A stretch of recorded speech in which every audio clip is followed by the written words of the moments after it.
John బనియన్ రచించిన యాత్రికుని ప్రయాణం ప్రచురింపబడి 3 శతాబ్దాలు గడిచాయి. అయినప్పటికీ ప్రపంచంలో బైబిల్ తర్వాత అత్యధికంగా అమ్ముడుపోయే గ్రంథం ఇదే.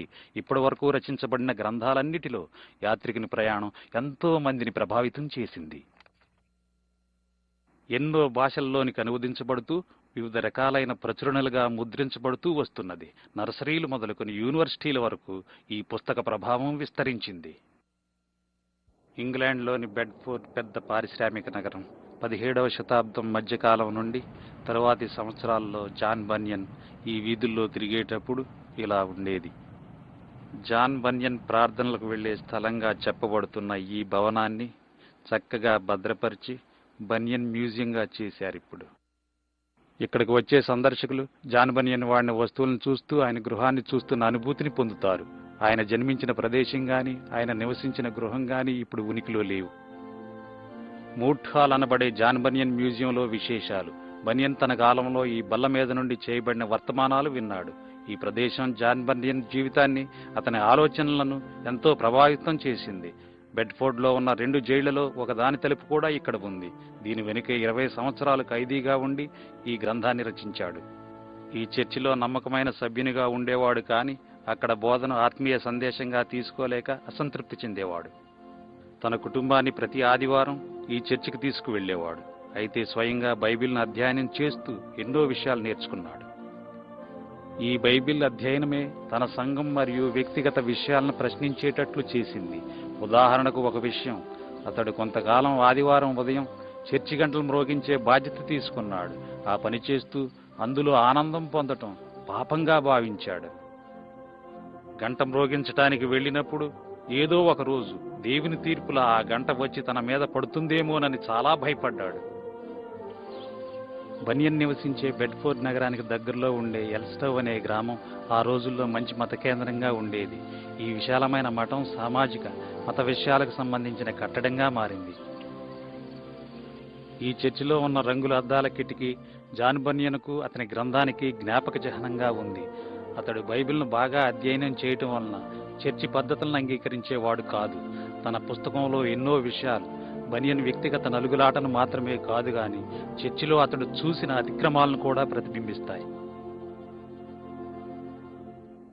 ఈ స్థలంలోనే జాన్ బనియన్ జైలు జీవితం అనుభవించాడు. బెడ్ఫోర్డ్ నగరంలో ప్రవేశించేటప్పుడు కనిపించే ఈ వంతెనపై ఒక చిన్న జైలు ఉంది. ఆ జైల్లో ఉన్న కాలంలోనే యాత్రికుని ప్రయాణం అనే గ్రంథాన్ని జాన్ బనియన్ వ్రాయటం ప్రారంభించాడు. ఈ రోజు బనియన్ ప్రతిమ ఆయన గౌరవానికి గుర్తుగా ఉంది గాని అప్పట్లో ఆయన మతాధికారుల వేషధారణ వ్యతిరేకించడం వలన ప్రజలాయనను గూర్చి వేరేగా తలంచేవారు. సరైన విచారణ జరగకుండానే అతడు మరో 11 సంవత్సరాలు బెడ్ఫోర్డ్లో ఉన్న ప్రధాన జైల్లో గడిపాడు. ఈ సమయంలోనే దైవ దర్శనం ద్వారా ఈ గ్రంథాన్ని రాశాడు. లండన్ నగరంలోని ఒక పురాతనమైన చారిత్రాత్మక సమాధుల దొడ్డిలో జాన్ బనియన్ సమాధి ఉంది. దాని ప్రక్కనే ఒక ప్రఖ్యాత రచయిత సమాధి కూడా ఉంది. బనియన్ గ్రంథాన్ని చదివి ఎంతో ప్రభావితుడయ్యానని చెప్పాడు ఈయన. ప్రఖ్యాత ఇంగ్లీష్ ప్రసంగికులు, గీత రచయితలైన జాన్ వెస్లీ, చార్లెస్ వెస్లీల తల్లి సుసన్నా వెస్లీ సమాధి కూడా దగ్గరలోనే ఉంది.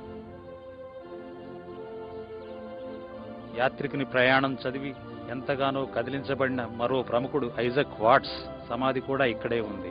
క్రైస్తవ సంఘంలో బహుళ ప్రాచుర్యంలో ఉన్న అనేకమైన పాటలు ఈయన వ్రాసినవే. జాన్ బనియన్లోని గొప్పతనాన్ని, ఉద్దేశాలను అర్థం చేసుకోవడానికి నేటి పండితులు ఇంకా ప్రయత్నిస్తూనే ఉన్నారు. మనకు చిరపరిచితమైన యాత్రికుని ప్రయాణం అనే గ్రంథం ఆధారంగా తీసిన చలన చిత్రాన్ని చూడబోతున్నాం. యాత్రికుని ప్రయాణం.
పాపము వలన వచ్చు జీతం మరణం మరణం జీతం మరణం జీతం మరణం జీతం జీతం మరణం మరణం పాపము వలన వచ్చు జీతం మరణం మరణం జీతం మరణం జీతం మరణం జీతం జీతం మరణం మరణం మరణం మరణం.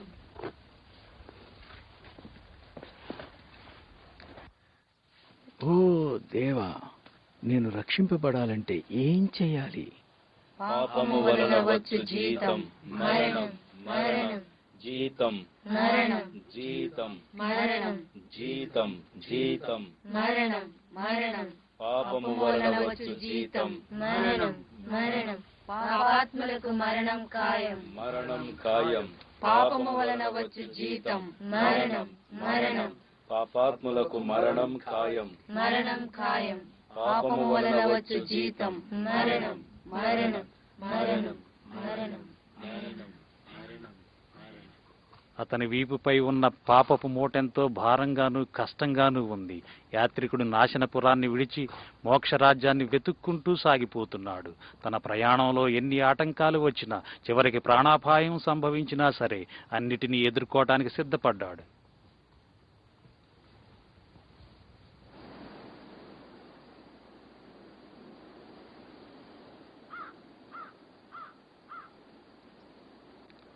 యాత్రికుడు తన వీపుపై భారాన్ని మోయటమే కాదు, అతడు ప్రయాణం చేయాల్సిన మార్గంలో ఎన్నో గోతులు, అపాయాలు, శ్రమలు, నిరాశ, నిస్పృహలు ఉన్నాయి.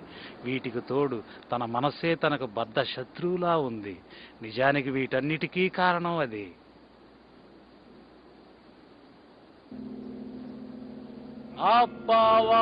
అపవాదిని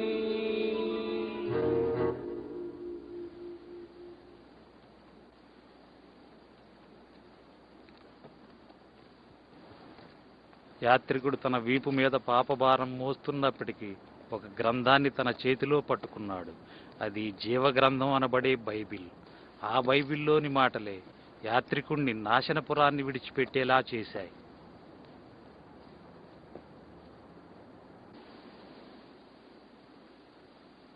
నాశనపురం.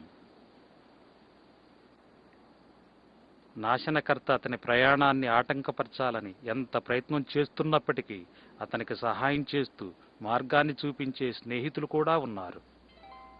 నీకేమైనా సహాయం కావాలా యాత్రికుడా?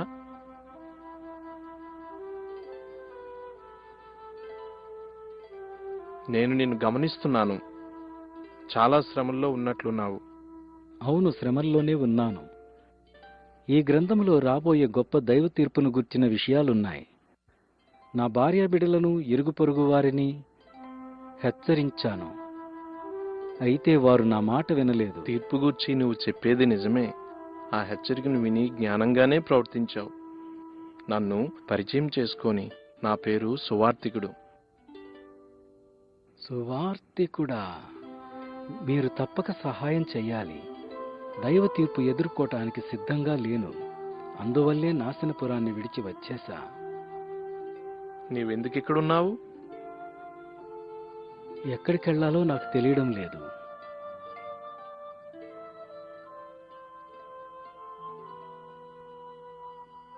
రాబోయే తీర్పును తప్పించుకో. ఎంత దయగలవారు! దైవ తీర్పుని ఎలా తప్పించుకోగలను? తాళపు చెవి. ఇది వాగ్దానం అనే తాళపు చెవి.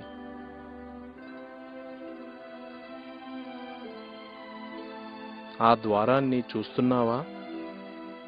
నాకు కనిపించడం లేదండి. పోనీ ఆ వెలుగు? చూస్తున్నాను. తిన్నగా ఆ వెలుగు వైపు వెళ్ళు.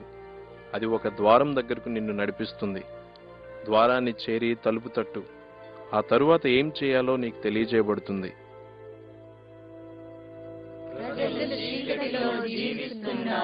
చీకటిలో చీకటిలో గొప్ప వెలుగును చూశారు.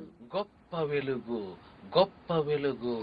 మరణపు ఛాయలో, మరణపు ఛాయలో ఒక వెలుగు ఉదయించింది. ఒక వెలుగు ఉదయించింది. ఒక వెలుగు ఉదయించింది.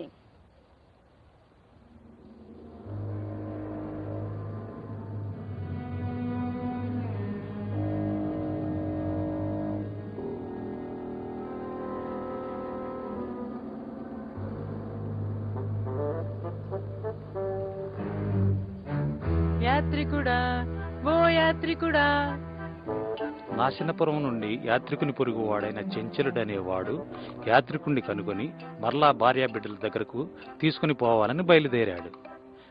నిజానికి యాత్రికుడు తన భార్యాబిడ్డలను విడిచిపెట్టి రాలేదు. ఇరుగు పొరుగు వారి మాటలు విని యాత్రికుని భార్య నాశనపురాన్ని విడిచి తన భర్తతో కలిసి వెళ్ళటానికి తిరస్కరించింది.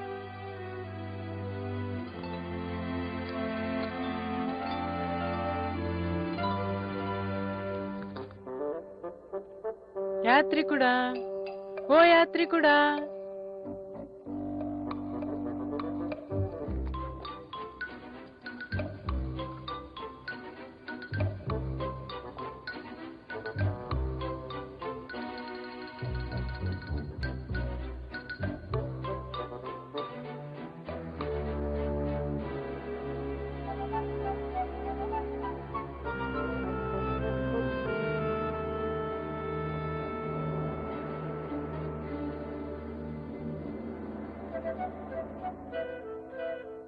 ఓ నా మంచి స్నేహితుడా, ఒక్క నిమిషం ఆగు.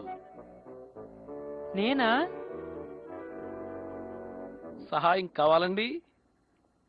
ఓ, నేను పరిచయం చేసుకోలేదు కదూ. నా పేరు మూర్ఖుడు. నా పేరు చంచలుడు. చంచలుడు?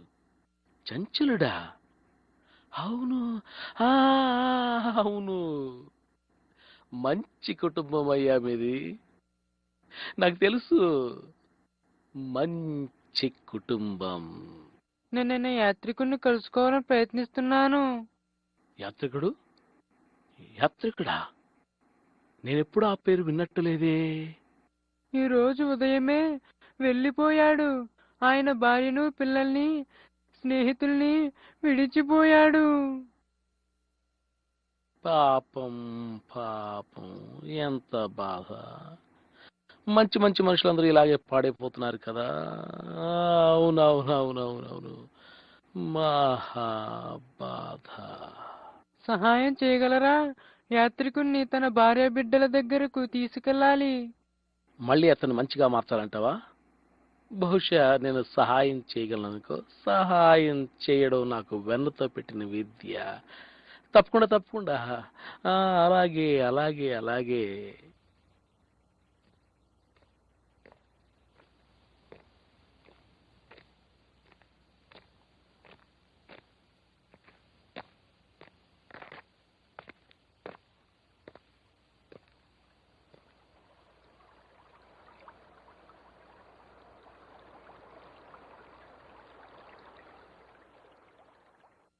ఇప్పుడు మనం ఈ బలహీనమైన మనిషిని పట్టుకోవాలి కదా. నీవు కొంచెం నోరు మూసుకుంటే చాలా మంచిది. ఇలాంటి వాళ్ళతో నాకు చాలా అనుభవం ఉంది. మెలకువగా ఉండు, జాగ్రత్తగా ఉండు. నీ శత్రువైన అపవాది వస్తున్నాడు. నీ శత్రువైన అపవాది వస్తున్నాడు. నీ శత్రువైన అపవాది వస్తున్నాడు. ఇక్కడున్నావా యాత్రికుడా? నీకోసమే వచ్చాను. నీకు ముందే చెప్పాను నన్ను మాట్లాడనీయమని. అలాగే మూర్ఖుడు గారు. సరే సరే, అలాగేనండి, అలాగే. వావ్ వావ్, ఎంత అద్భుతం. నీవు యాత్రికుడు కదా? యాత్రికుడు? అవును, యాత్రికుడు చాలా మంచివారు. అవునవునవును, నాకు బాగా తెలుసు. యాత్రికుడి కుటుంబం చాలా మంచివారు. మరి మీరు అన్నారు. నా అవసరం నీకేమైనా ఉందా? నువ్వు వెనక్కి వెళ్ళిపోవాలి. మళ్ళీ నీ భార్యా బిడ్డల దగ్గరికి వెళ్ళిపోవాలి. నేను వెనక్కి వెళ్లేదే లేదు. దాని పేరే నాశనపురం. దేవుని తీర్పు వలన అది నాశనం కాబోతుంది. అది పూర్తిగా బుద్ధిహీనమైన మాట. ప్రజలు ఆ మాట ఎప్పటి నుండి చెబుతున్నారు. నా మాట నమ్ము, నాకు తెలుసు. ఆ తీర్పు ఎప్పటికీ రాదు, రాదు రాదు రాదు, ఎన్నటికీ రాదు, రానే రాదు. నోవాహు సంగతేమిటి? నోవాహు దినములలో ఎలాగుండెనో అలాగే. నోవహు? ఈ పేరు నేను ఎప్పుడు వినలేదే. ముఖ్యమైన కుటుంబాలన్నీ నాకు తెలుసు, నన్ను నమ్ము. స్నేహితుడా, దయచేసి నా మాట విని నీ భార్య బిడ్డల దగ్గరికి వెళ్ళిపో. ఈ యాత్రికుడు ఎంత మంచి పేరు. అవును అవును అవును. ఆ పేరు పాడు చేయకు. వెనక్క నాశనపురానిక వెళ్ళేదే లేదు. మీరు కూడా రావచ్చుగా. మనమంతా దేవుని తీర్పును తప్పించుకోవచ్చు. ఏంటి, దైవ తీర్పును తప్పించుకోగలమా? ఓ తప్పకుండా. అబద్ధం. పనికి మాలిన, బుద్ధిహీనమైన, మూఢమైన, అసాధ్యమైన అబద్ధం. అది అబద్ధమా యాత్రికుడా? కాదు చంచలుడా, ఇది నిత్య సత్యం. అక్షయమైన స్వాస్థ్యం కోసం మనం వెదకాలని ఈ గ్రంథంలో రాసింది. స్వాస్థ్యమా? నీ ఇంటికి వెళ్ళి నీ కుటుంబంతో సంతోషంగా ఉండటమే స్వాస్థ్యం పొందటం. అవును అవును, నీవింటికి వెళ్ళిపోవాలి. ఏమిటి నీ ఉద్దేశం? మాతో కలిసి వస్తున్నావా లేదా? నేను వెనక్కి వెళ్ళేదే లేదు. సరే చంచలుడా, వీని విడిచి మనం ఇంటికి పోదాం. నేను యాత్రికుడితో వెళ్ళాలనుకుంటున్నాను. ఆ మెదడు లేని మనిషితో వెళ్తావా? వెనక్కి వచ్చి జ్ఞానంగా నడుచుకో. మనం దేవుని తీర్పును తప్పించుకోగలం. దేవుని తీర్పట.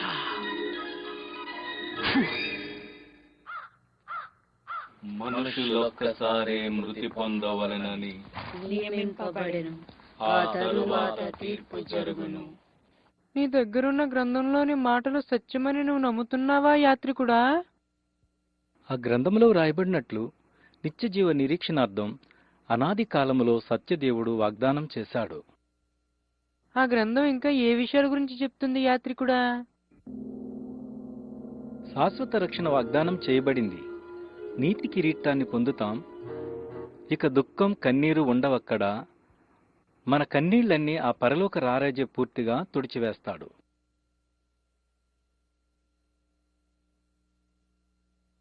అక్కడ ఎవరైనా మనల్ని హేళన చేస్తారా? లేదు చంచలుడా. అద్భుతం అద్భుతం. అక్కడ ఎవరుంటారు?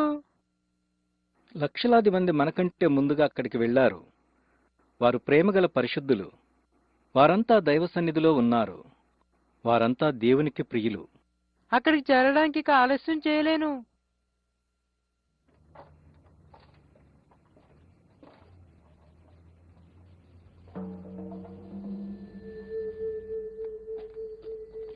హే, వాళ్ళని చూడండి.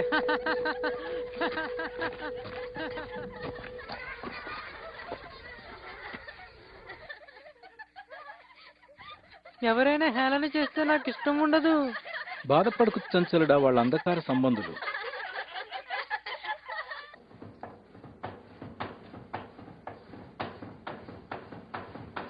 యాత్రికుడా, నాకు చాలా ఆకలి దాహంగా ఉంది.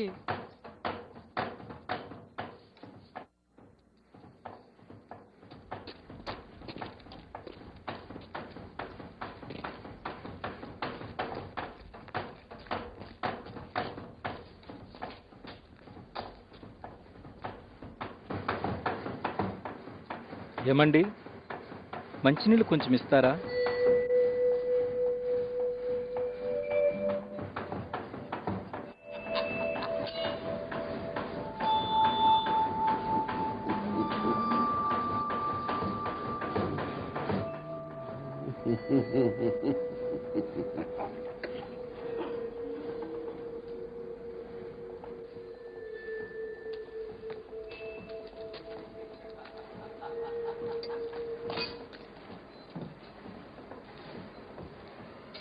యాత్రికుడా, ఈ ప్రయాణం చేయడం చాలా కష్టం.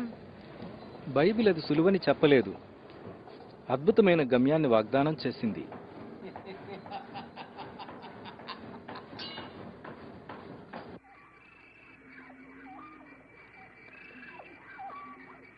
త్వరగా వెళ్ళలేమా యాత్రికుడా? ఆ ప్రదేశాన్ని చేరాలని ఆశగా ఉంది. నేను త్వరగా నడవలేను. ఎందుకంటే నా వీపున భారం ఉంది. ఈ రాత్రి విశ్రాంతి కోసం ఒక స్థలం చూసుకుంటే మంచిది. వద్దు యాత్రికుడా, త్వరగా వెళ్ళిపోదాం. ఈ గ్రంథం చెబుతున్న ప్రదేశాన్ని చూడకుండా ఆగలేను.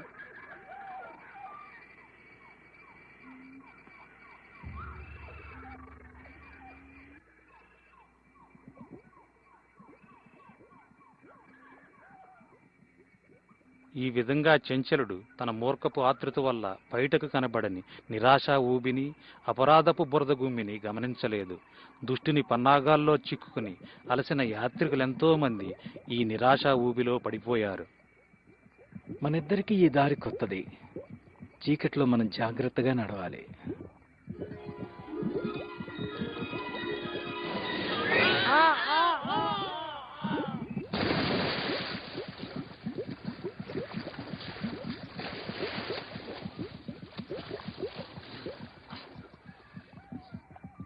ఇదేనా నీ గ్రంథం చెబుతున్న అద్భుత ప్రదేశం? ప్రయాణం ప్రారంభంలోనే ఎలా ఉంటే ఇక చివరికి ఎలా ఉంటుందో. దయచేసి నన్ను బయటికి లాగు. ఈ భారం నన్ను ఊబిలోనికి నెట్టేస్తుంది. నీ గ్రంథం చెబుతున్న ఆ సుందర రాజ్యాన్ని నువ్వే సంపాదించుకో. నేస్తమా, రక్షించు.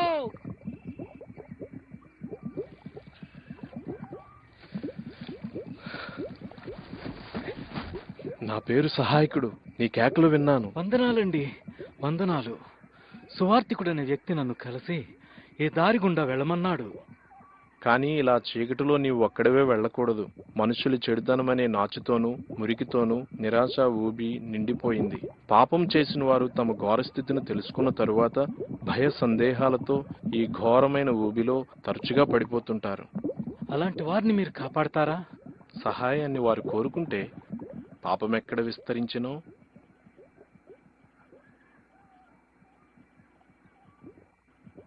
అక్కడ దేవుని కృప అపరిమితముగా విస్తరించెను. ఆ మాటలు బైబిల్లో ఉన్నాయి. ఇక నేను వెళ్తాను. కొంచెం ముందుకెళ్తే ఈ రాత్రి గడిపేందుకు స్థలం దొరుకుతుంది.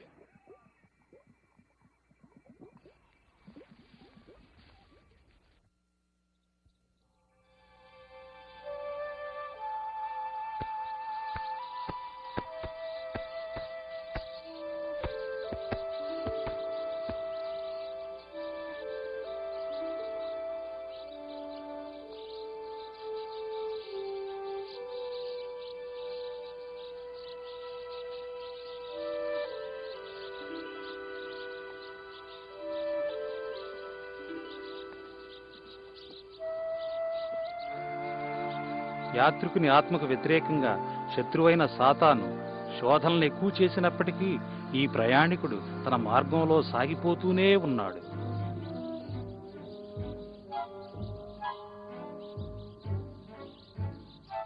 మెలకువగా ఉండు, జాగ్రత్తగా ఉండు. నీ శత్రువైన అపవాది వస్తున్నాడు. నీ శత్రువైన అపవాది వస్తున్నాడు. నీ శత్రువైన అపవాది వస్తున్నాడు.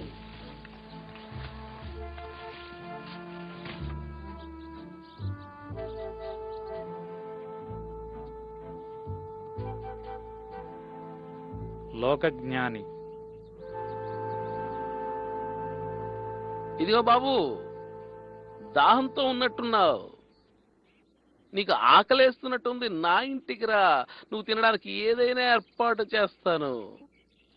ఏదో కొంచెం ఆహారం, పానీయం. అవును అవును అవును, చెప్పడం మర్చిపోయానే. నా పేరు జ్ఞాని, లోకజ్ఞాని. నా పేరు యాత్రికుడు. యాత్రికుడు? యాత్రికుడా? అవును అవును అవును అవును, బాగా తెలిసిన పేరులాగుంది. అద్భుతం అద్భుతం. యాత్రికులు మంచివారు, చాలా మంచివారు నిజంగా.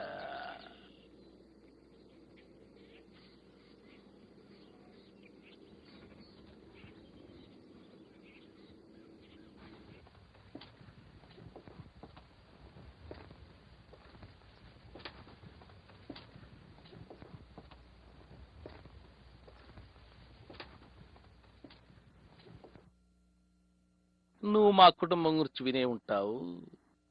చెప్పాలంటే మాది చాలా పేరున్న వంశం. అవునవును, మమ్మల్ని ఏదైనా అడుగు, నీకు ఇష్టం వచ్చింది ఏదైనా అడుగు, నీకు జవాబు దొరుకుతుంది. అది సరే గాని ముందు ఇది చెప్పు, నీ వీపు మీద మూట ఎలా చేరింది? నేను ఒక ద్వారాన్ని చేరాలి. దాన్ని చేరినప్పుడు విముక్తి పొందుతాను ఈ భారము నుండి. అలాంటి ద్వారం కోసం నీకెవరు చెప్పారు? దారిలో ఒక ఆయన్ని కలిశాను. అతని పేరు సువార్తికుడు. స్వార్థికుడా? హ! వాళ్ళంతా బుద్ధిహీనులు. అవును యాత్రికుడా, కేవలం వారు బుద్ధిహీనులు. ఆ సువార్తికుడు చూపించిన మార్గాన్ని అనుసరిస్తే అన్ని విధాలైన బాధలు నీకు ఎదురవుతాయి తెలుసా? ఆకలి బాధలు, ప్రమాదాలు, వస్త్రహీనత, ఖడ్గం. ఇంకా నీకు సిలువ గురించి చెప్పలేదా అతను? అతనే మార్గమా? వట్టి బుద్ధిహీనత. నేను మోస్తున్న ఈ భారం చాలా ఎక్కువ లోకజ్ఞాని. మీరు చెప్పినవన్నీ సంతోషంగా ఎదుర్కోగలను. ఒకవేళ నా యాత్ర ముగింపులో విడుదల పొందితే ఈ భారం నుండి. అసలు నీకు ఈ భారం ఎలా దొరికింది చెప్పు? ఈ బైబిల్ చదవడం ద్వారా.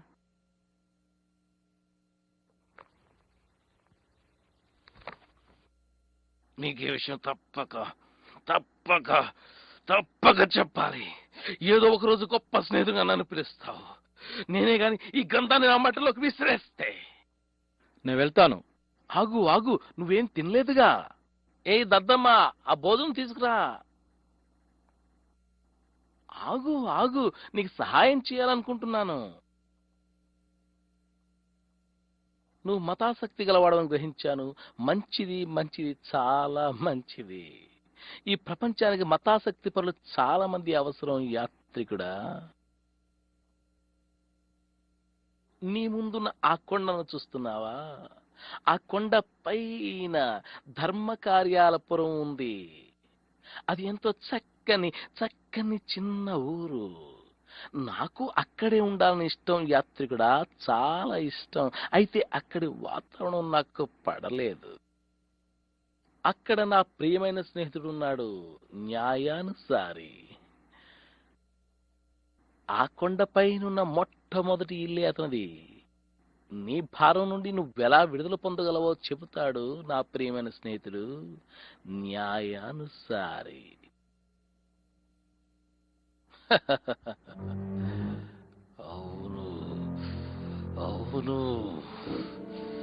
అవును. ధర్మకార్యాలపురం.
యాత్రికుడా,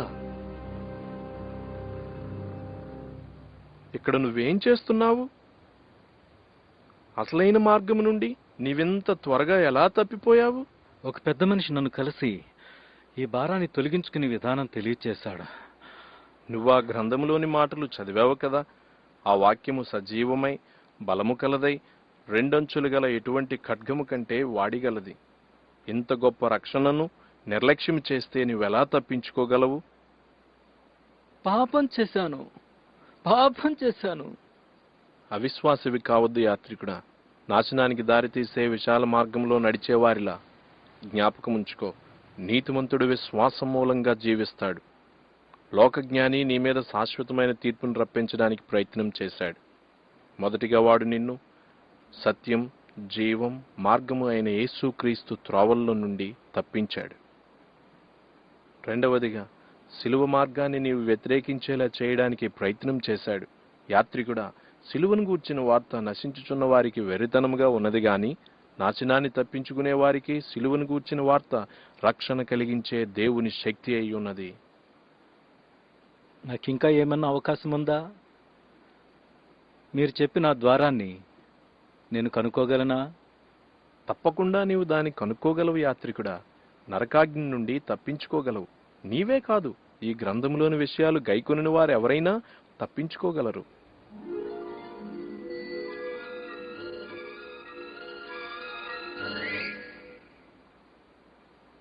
విశ్వాసము ద్వారా కృపచేతనే రక్షింపబడి ఉన్నారు. విశ్వాసము ద్వారా క్రియల వలన కలిగినది కాదు. దేవుని వరమే విశ్వాసము ద్వారా రక్షింపబడి ఉన్నారు. ధర్మశాస్త్ర సంబంధమైన క్రియల మూలంగా ఏ మనుషుడును నీతిమంతుడని తీర్పు తీర్చబడడు. విశ్వాసము ద్వారా రక్షింపబడి ఉన్నారు. భక్తిహీనులు కదులుచున్న సముద్రము వంటి వారు. వారికి నెమ్మది ఉండదు, వారికి నెమ్మది ఉండదు, వారికి భక్తిహీనులు నెమ్మది ఉండదు, కదులుచున్న సముద్రము వంటి వారు. వారికి నెమ్మది ఉండదు, వారికి నెమ్మది ఉండదు, భక్తిహీనులు కదులుచున్న సముద్రము వంటి వారు. వారికి నెమ్మది ఉండదు, వారికి నెమ్మది ఉండదు, వారికి నెమ్మది ఉండదు. వెదకు వెదకు, నీకు దొరుకును, నీకు దొరుకును. తట్టు తట్టు, తెరువబడును, తెరువబడును. వెదకు, వెదకు. నీకు దొరుకును, నీకు దొరుకును. తట్టు, తట్టు. తెరువబడును, తెరువబడును. స్నేహితుడా, వందనాలు. నా పేరు సహృదయుడు. నీవెవరివి? ఎక్కడి నుండి వచ్చావు? ఎక్కడికి వెళ్తున్నావు? నా పేరు యాత్రికుడు. పాపభారంతో నాశనపురాన్ని విడిచి నిత్యజీవానికి మార్గం వెతుకుతూ వచ్చాను. మార్గాన్ని వెతుకుతూ వచ్చావా యాత్రికుడా? నీవు చాలా జ్ఞానివి.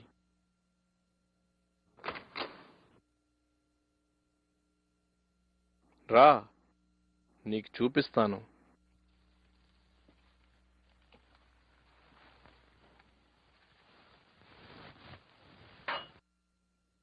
నీవు ఒంటరిగా ప్రయాణిస్తున్నావు ఎందుకు యాత్రికుడా? రాబోయే తీర్పు గూర్చి హెచ్చరించినప్పుడు ఎవరూ నా మాట వినలేదు. నా కుటుంబం, ఇరుగు పొరుగువారు, స్నేహితులు నన్ను హేళన చేశారు. అదంతే, ఈ లోకంలో తరచుగా అలా జరుగుతుంది. సహృదయుడా, దయచేసి నా వీపు మీదున్న ఈ భారాన్ని తొలగించి నాకు సహాయం చేయగలవా? జవాబు ఆ గ్రంథంలోనే ఉంది. ఈ దారిలోనే కొంచెం ముందుకెళ్తే ఉపదేశకుని ఇల్లు కనిపిస్తుంది. అతని దగ్గరికెళ్ళు, నీకు సహాయం చేస్తాడు. వందనాలండి, వందనాలు. విశాల మార్గం నాశనానికి నడిపిస్తుంది, ఇరుకు మార్గం జీవమునకు దారి చూపిస్తుంది.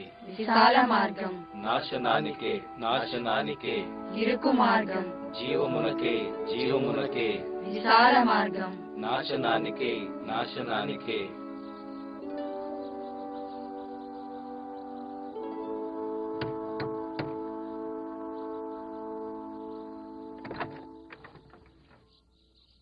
లోపలికి రా, నీకోసమే కనిపెడుతున్నాను. చివరికి ఉపదేశకుని ఇంటిలో యాత్రికుడు తన ప్రయాణ సఫలతను రూఢిపరిచే సమాచారాన్ని పొందుతాడు. ఉపదేశకుని మాటలు యాత్రికునికి మనోవికాసాన్ని కలుగచేసి బైబిల్లోని జ్ఞాననిధులు కనుగొనేందుకు బంగారపు తాళపు చెవిలా సహాయపడ్డాయి. ఈ యవనస్తుని అన్వేషించే హృదయంలోనికి సూర్యకాంతిలా గొప్ప నిరీక్షణ ప్రవేశించింది. ఈ చిత్రంలో ఉన్న అర్థమేమిటి? ఈ చిత్రంలో ఉన్న వ్యక్తి అపోస్తులతో కలిసి ఇలా చెబుతున్నాడు: నా చిన్నపిల్లలారా, మీ యందు క్రీస్తు స్వరూపం ఏర్పడేంత వరకు నాకు మరలా ప్రసవ వేదన కలుగుచున్నది. విశ్వాసమునకు కర్తయు దాని కొనసాగించువాడైన యేసు వైపు చూడాలి. దేవుని వాక్యము మన పాదములకు దీపమును, మన త్రోవకు వెలుగునై ఉన్నది. అతని తలపై ఉన్న కిరీటం ఏమిటంటే, ఈ లోకమునైనను లోకములో ఉన్న వాటినైనను ప్రేమింపకుడి అని మనమంతా అపోస్తులతో కలిసి చెప్పాలన్నమాట. పాపము నుండి స్వతంత్రులమయ్యాక మంచి పోరాటము పోరాడాలి. మన పరుగు తుదుముట్టించాలి. అప్పుడు మన కొరకు నీతి కిరీటము ఉంచబడుతుంది. రా, ఇంకా చూపిస్తాను.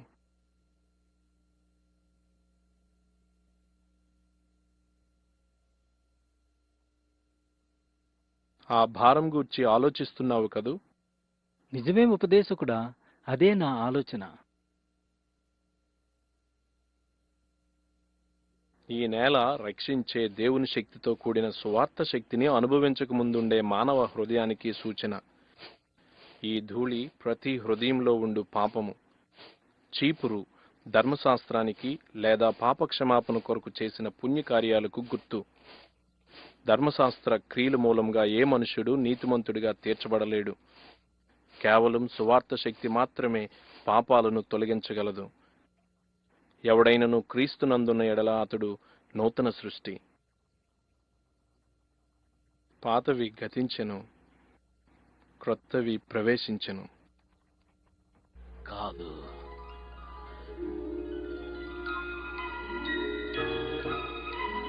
కాదు, కాదు, కానే కాదు.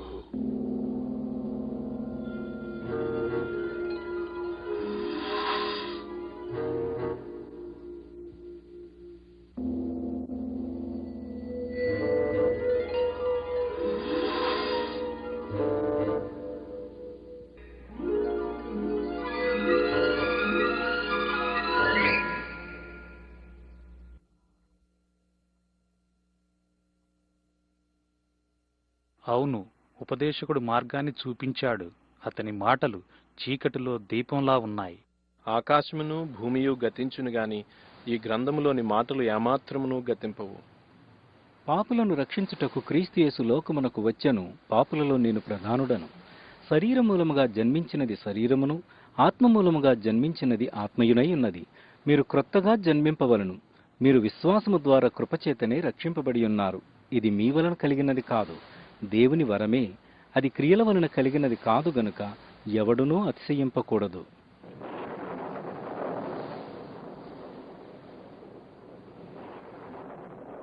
మీరు మన ప్రభువైన యేసుక్రీస్తు కృపను ఎరుగుదురు గదా. ఆయన ధనవంతుడై యుండియు మీరు తన దారిద్ర్యం వలన ధనవంతులు కావాలని మీ నిమిత్తము దరిద్రుడాయను. కాబట్టి యాత్రికుడా, తన దారిద్ర్యం వలన నీవు ధనవంతుడు కావాలి. కాబట్టి తన దారిద్ర్యము వలన నీవు ధనవంతుడవు కావాలి. కాబట్టి తన దారిద్ర్యము వలన నీవు ధనవంతుడవు కావాలి. కాబట్టి తన దారిద్ర్యము వలన నీవు ధనవంతుడవు కావాలి.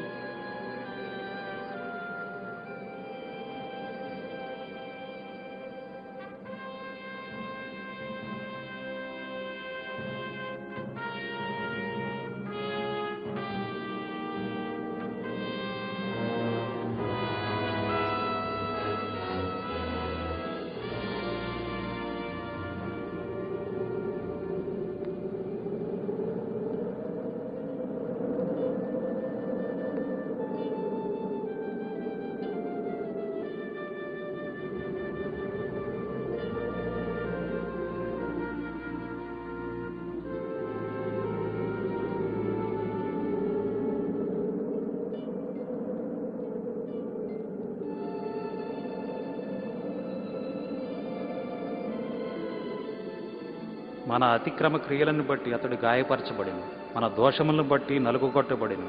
మన సమాధానార్థమైన శిక్ష అతని మీద పడిను. అతడు పొందిన దెబ్బల చేత మనకు స్వస్థత కలుగుచున్నది. తండ్రి, వారిని క్షమించుము. నన్ను క్షమించుము. సమాప్తమైనది. సమాప్తం.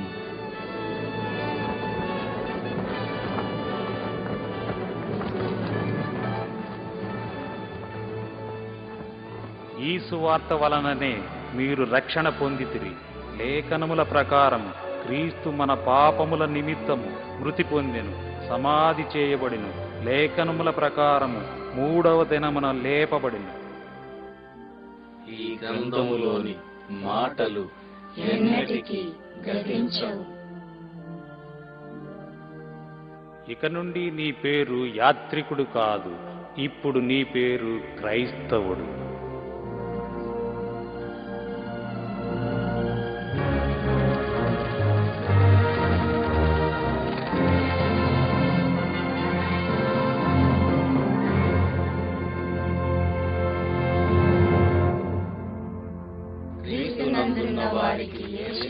విధియు లేదు.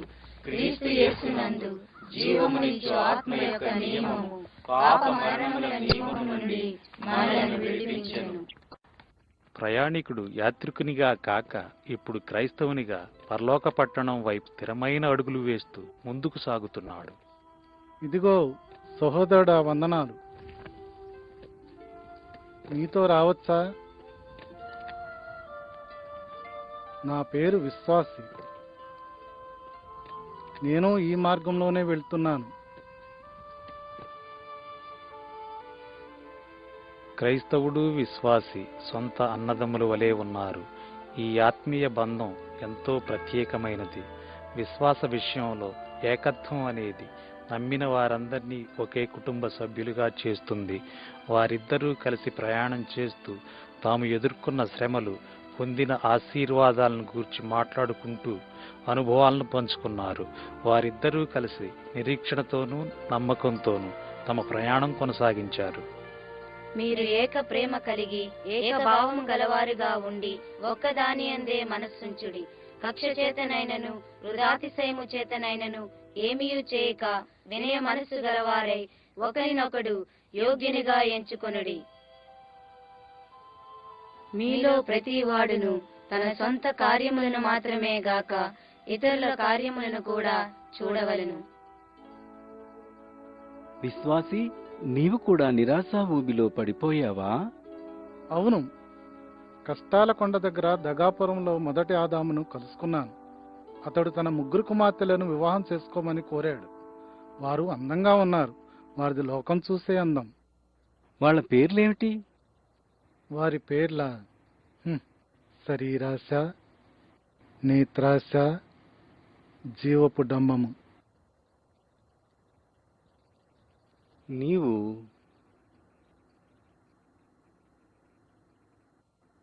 వారిని జయించగలిగావా? దేవుని కృప వల్ల జయించాను.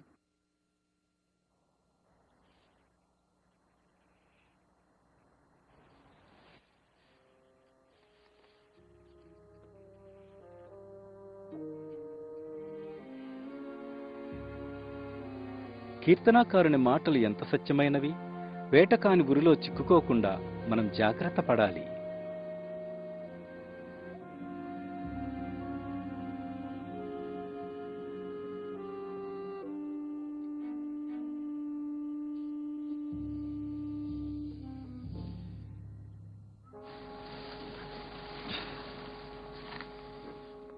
వేటకాని ఉరిలో చిక్కుకోకుండా మనం జాగ్రత్త పడాలని ముందే చెప్పలేదా? అవును, చెప్పావు. మనలో ఏ చెడు తలంపులు లేవు కదా. మరెందుకు సాతాను వల్ల పడ్డాం? మనం మంటివారము కదా. విను, వాక్యాన్ని నేను తప్పుగా చెప్పాను. ప్రభువుని గూర్చి ఇలాగ ఉంది: వేటకాని ఉరిలో నుండి ఆయన నిన్ను విడిపించును. విడిపిస్తాడా క్రైస్తవుడా దీని నుండి? అవును విశ్వాసి, ఆయన మనల్ని విడిపిస్తాడు. అది బైబిలులోని వాగ్దానం. తన వాగ్దానాలలో దేనిని ఆయన తప్పిపోడు. బలవంతుడైన నా శత్రువు చేతి నుండి ఆయన నన్ను విడిపిస్తాడు. లోకమును జయించిన విజయము మన విశ్వాసమే. ఇది గొప్ప విడుదల, సంతోషించి సంబరపడే సమయం. కానీ అప్పుడే ప్రక్కన ఉన్న కొండల్లో నుండి మాయసంత శబ్దాలు వస్తున్నాయి. మాయసంత. వెళ్ళండి, మీరు ఈ లోకంలో ఉన్న లోకానికి చెందరు.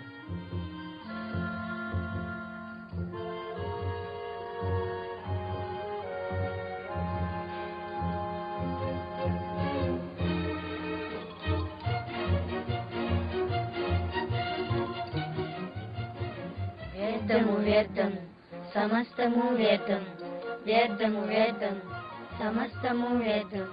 సూర్యుని క్రింద దురవస్థ ఒకటి నాకు కనబడెను. అది మనుషులకు బహువిశేషముగా కలుగుతున్నది. నీవు మేలును అనుభవించి చూడుమని నేను నా హృదయముతో చెప్పుకుంటుని, అయితే అది వ్యర్థ ప్రయత్నమాయను. నేను గొప్ప పనులు చేయబోనుకుంటుని. వ్యర్థము వ్యర్థము సమస్తము వ్యర్థము.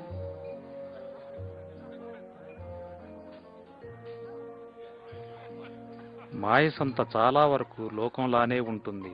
అక్కడి ప్రజలు పొల్లు నవ్వు కోసం, పనికిరాని వస్తువుల కోసం, తమకు తృప్తి కలిగించే వ్యర్థమైన వాటి కోసం చూస్తారు.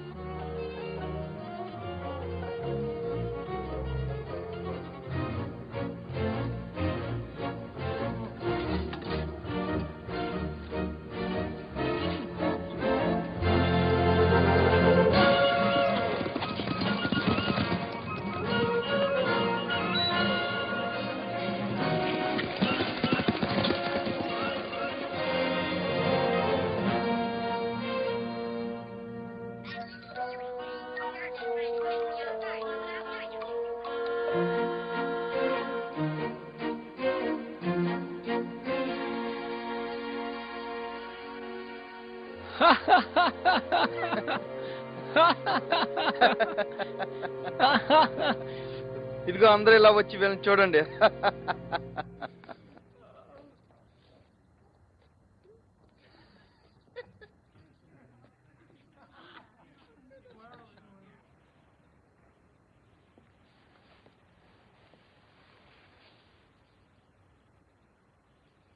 దైవాశీస్సులు. దైవాశిష్యులు దైవాశిష్యులు దైవాశీస్సులు.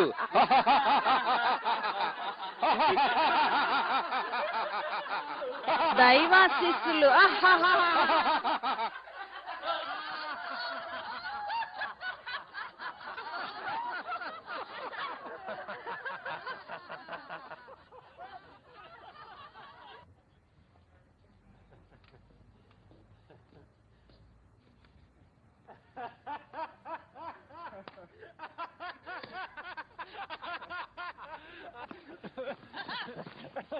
మనం ఏం చేద్దాం క్రైస్తవుడా?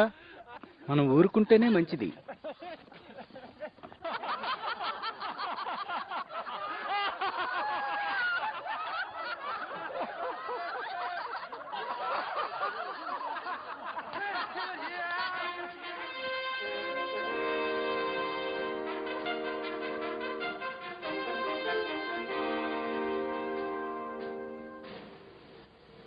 యువరాజు,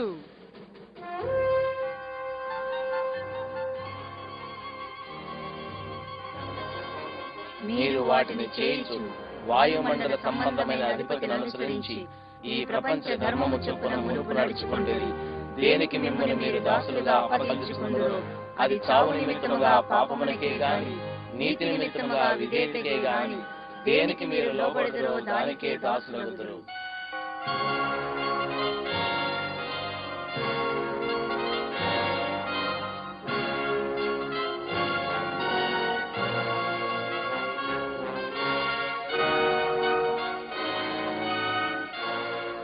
నిరీక్షకుడు అనే యువకుడు ఈ మాయసంతలోని సమస్తమైన దుష్టత్వానికి శరీరేచ్ఛలకు దూరంగా జీవిస్తున్నాడు.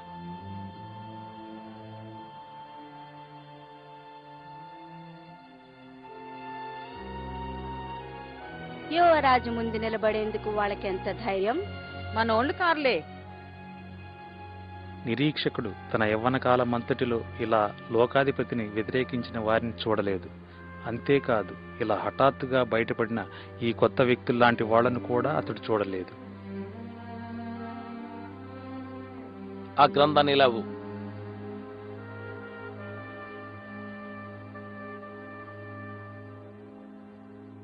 నా ముందు తల వంచకూడదని ఈ గ్రంథం మీకు ఆజ్ఞాపించిందా? చెప్పండి. అవునండి. ఆ గ్రంథాన్ని కాల్చేద్దామా?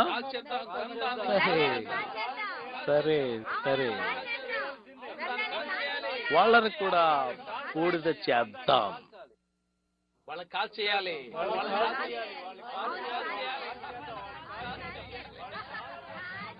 మీ ఇద్దరికి మరణశిక్ష విధిస్తున్నాను.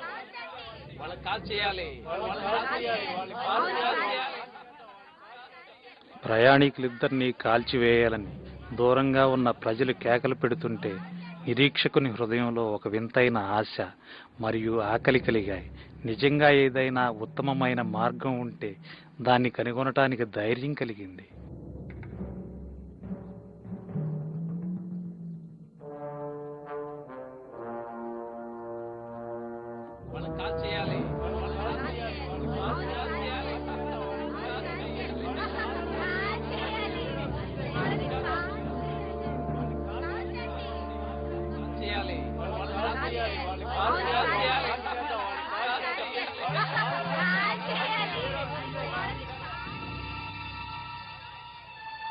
అందరూ లేవండి, మనము పని చేయాలి.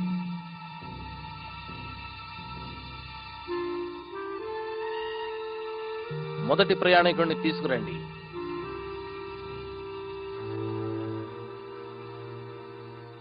విశ్వాసముతోనూ ఓర్పుతోనూ వాగ్దానమును స్వతంత్రించుకున్న వారిని పోలి నడుచుకొనుడి.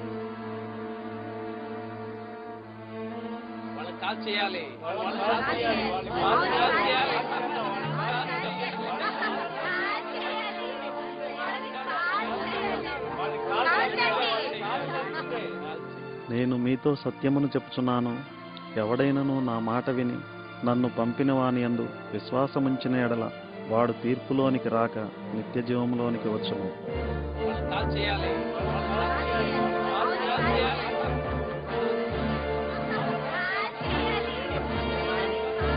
ఆ గురువుని ఇలా తీసుకురండి. వాళ్ళని కాల్ చేయండి.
నీ పేరు నిరీక్షకుడు, నీకు సరిగ్గా సరిపోయింది.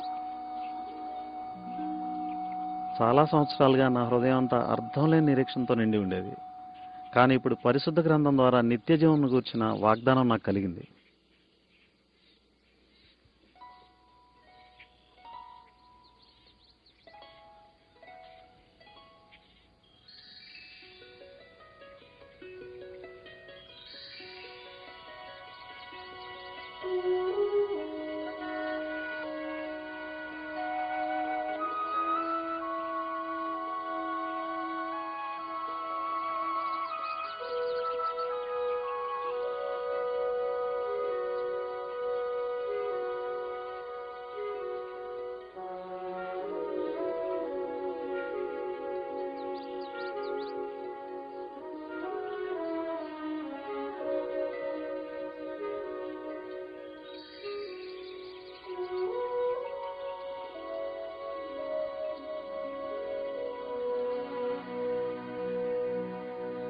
నేనెప్పుడూ ఇటువంటి అద్భుతాలను ఇంతకుముందు చూడలేదు.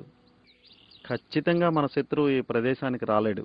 సరైన మార్గాన్ని వెతుకుతూ ప్రయాణికులిద్దరూ పచ్చిక మైదానం చేరినప్పుడు నిరీక్షకుడు పొరపాటున నిజ మార్గానికి బదులు అందంగా కనిపించిన మార్గాన్నే ఎంచుకున్నాడు. ఆగు, ఇలా చూడు, ఈ మార్గం ఎంత చక్కగా ఉందో. క్రైస్తవుడా, రా.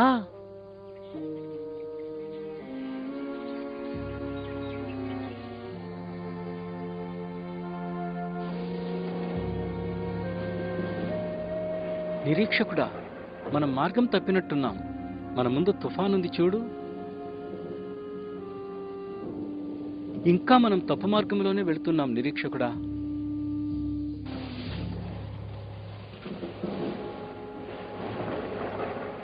అదిగో గొర్రెల కాపరి గుడారం.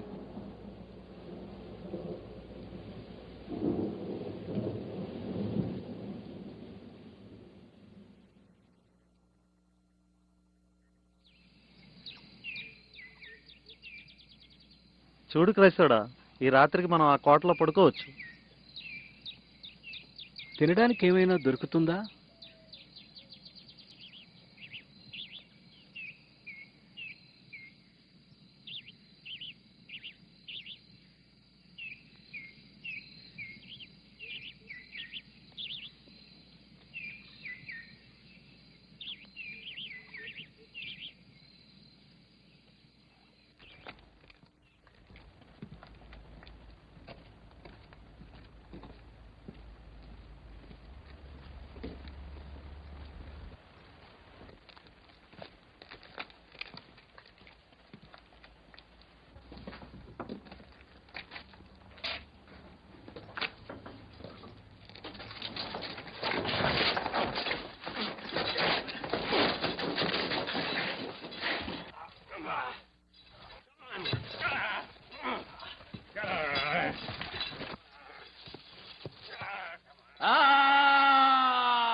దుర్గానికి మీకు స్వాగతం.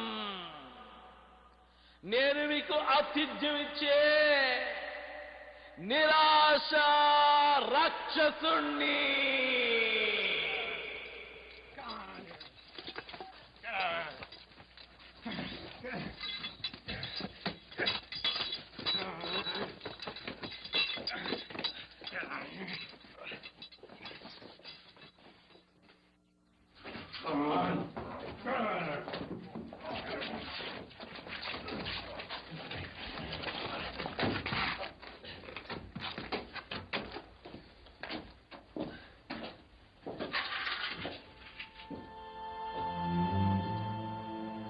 మోక్షరాజ్యాన్ని కనుగొనాలనే గురితో ఉన్న ఈ ఇద్దరి ప్రయాణికులకు ఇది ఎలా జరిగింది? మనకేం జరుగుతుందో మన ఇద్దరి గతి కూడా ఇంతేనా? మీ హృదయమును కలవరపడనీయకుడి. దేవుని యందు విశ్వాసముంచుచున్నారు, నాయందును విశ్వాసముంచుడి. మీరు సత్యమును గ్రహించెదరు. సత్యము సత్యము సత్యము మిమ్మల్ని స్వతంత్రులుగా చేయును. మిమ్మును స్వతంత్రులనుగా చేయును. తాళం చెవి, వాగ్దానపు తాళం చెవి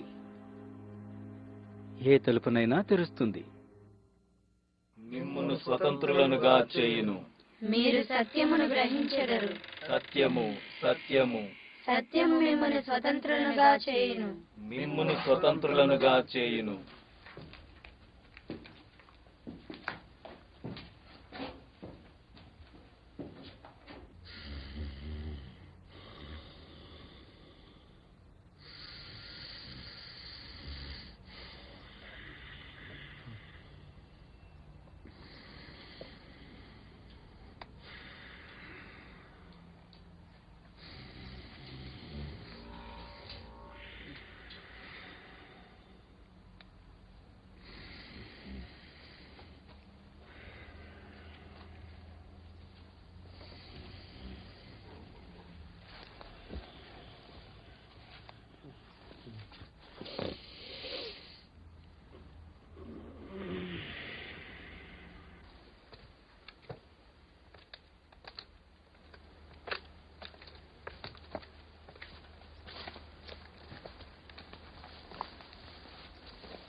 పచ్చిక మైదానం ప్రశాంత మార్గమే, కానీ అది తప్పుదారి.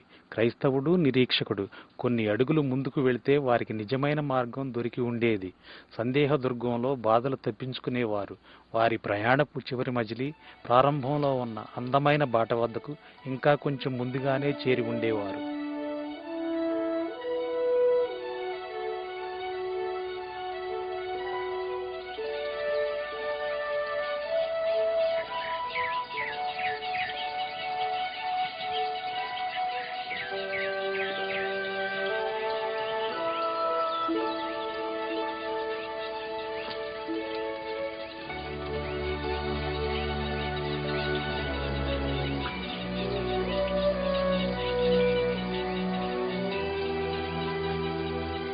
ఈ సుందర ప్రదేశంలో రకరకాల ఫలాలు, పుష్పాలు, పాలుతేనెలు ఉన్నాయి.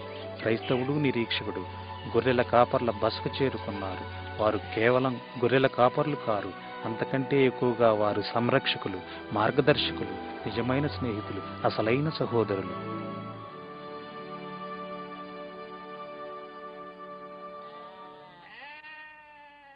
రండి, ఇది ఇమ్మానుయేలు దేశం. నా పేరు సుజ్ఞాని. నా పేరు మెలకువ. నా పేరు అనుభవజ్ఞుడు. నా పేరు యథార్థవంతుడు. నేను క్రైస్తవుడను. నా తోటి ప్రయాణికుడు నిరీక్షకుడు.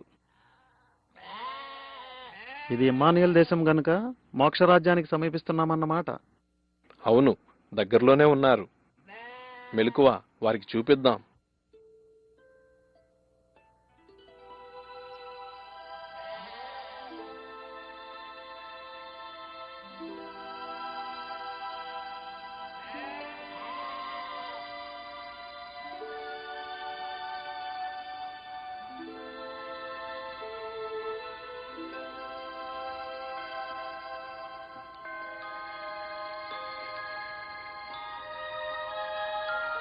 చూడు నిరీక్షకుడా ఎలాగుందో.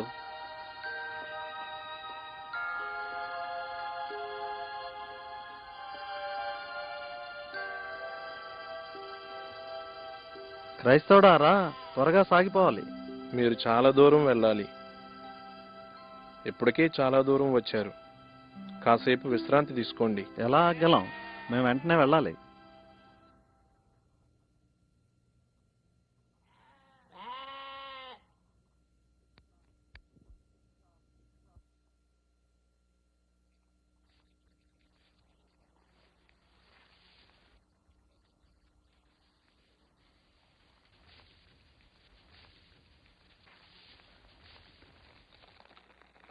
అటు పిమ్మట అపవాది చేత శోధింపబడుటకు యేసు ఆత్మ వలన అరణ్యములోనికి కొనిపోబడెను. నిరీక్షకుడా చూసావా, యేసుక్రీస్తు కూడా దుష్టునిచే శోధింపబడ్డాడు. ఎందుకంటే యేసు అరణ్యంలో ఉన్నాడు గనుక. అయితే ఇది పెద్ద తోటలా ఉంది. ఇది ఇమ్మానుయేలు దేశం.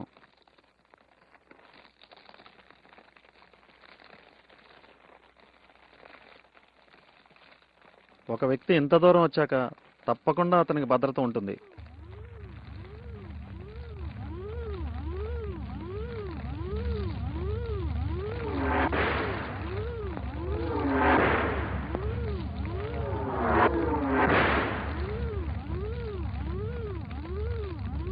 విశ్వాసమును డాలు పట్టుకొనుడి, విశ్వాసమును డాలు పట్టుకొనుడి, విశ్వాసమును డాలు పట్టుకొనుడి. దేవుని వాక్యమును ఆత్మ ఖడ్గమును చేత పట్టుకొనుడి, దేవుని వాక్యమును ఆత్మ ఖడ్గమును చేత పట్టుకొనుడి, దేవుని వాక్యమును ఆత్మ ఖడ్గమును చేత పట్టుకొనుడి.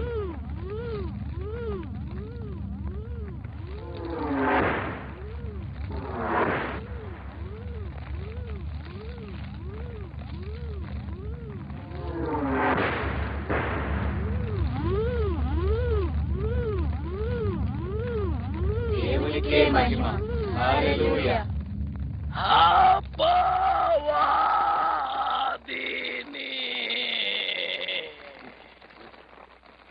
యుద్ధం చేసేది మీరు కాదు. క్రైస్తవుడు ఈ మాటను బైబిల్లో ఎన్నోసార్లు చదివాడు. యుద్ధం యెహోవాదే. యుద్ధం యెహోవాది అయినట్లే విజయం కూడా యెహోవాదే. ఈ విధంగా వారి ప్రయాణం ముగిసింది. క్రైస్తవుడు, నిరీక్షకుడు అని వీరిద్దరూ మోక్ష రాజ్యంలో ప్రవేశించే సమయం వచ్చింది.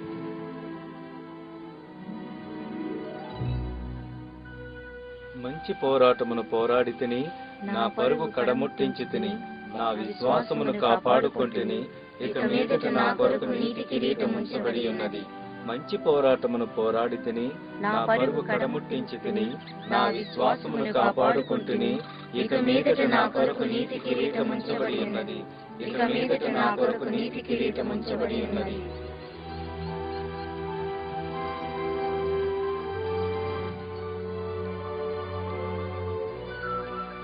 ఆకాశమును భూమియు గతించును గాని నా మాటలు ఏమాత్రమును గతింపవు.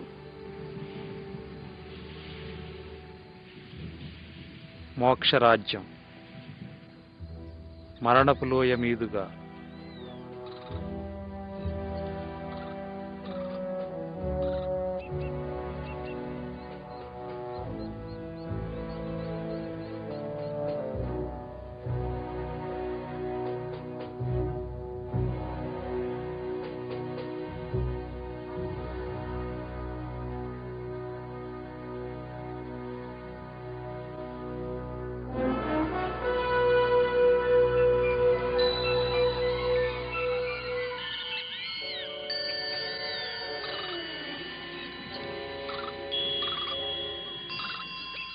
నా మాటలు ఏమాత్రమును గతింపవు. నా మాటలు ఏమాత్రమును గతింపవు. నా మాటలు ఏమాత్రమును గతింపవు. నా మాటలు ఏమాత్రమును గతింపవు. యెహోవా నా కాపరి, నాకు లేమి కలుగదు. గాఢాంధకారపు లోయలో నేను సంచరించినను ఏ అపాయమునకు భయపడను. నీవు నాకు తోడుగా ఉండు. నీ దుడ్డు కర్రయు నీ దండమును నన్నాదరించును. ఏ అపాయమునకు భయపడను. నీవు నాకు తోడుగా ఉండు. నీ దుడ్డు కర్రయు నీ దండమును నన్నాదరించును. నీ కృపాక్షేమములే నా వెంట వచ్చును. చిరకాలము యెహోవా మందిరములో నేను నివాసము చేసేదను.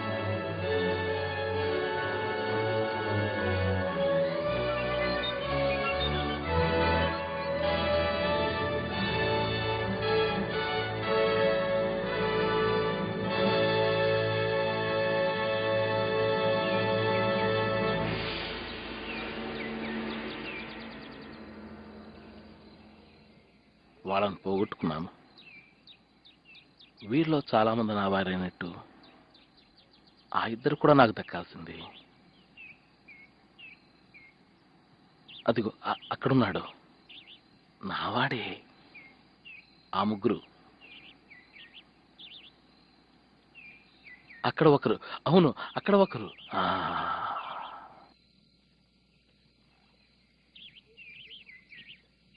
అపవాది మిగతా వారి కోసం ఎదురు చూస్తున్న సమయం ఇది. ఎవరైతే బలహీనంగా ఉన్నారో, ఎవరినైతే గెలవాలనుకుంటున్నాడో, గెలుచుకుంటున్నాడో వారిని తన చేతిలో పెట్టుకున్నాడు. నాకు కావలసింది ఇంకొకరున్నారు.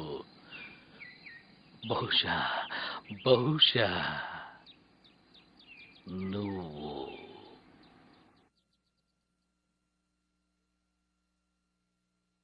మీరు పరదేశులను యాత్రికులను అయ్యున్నారు కనుక ఆత్మకు విరోధంగా పోరాడు శరీరేచ్ఛలను విసర్జించడి. బైబిల్లో 1 పేతురు పత్రిక 2వ అధ్యాయం 11వ వచనం.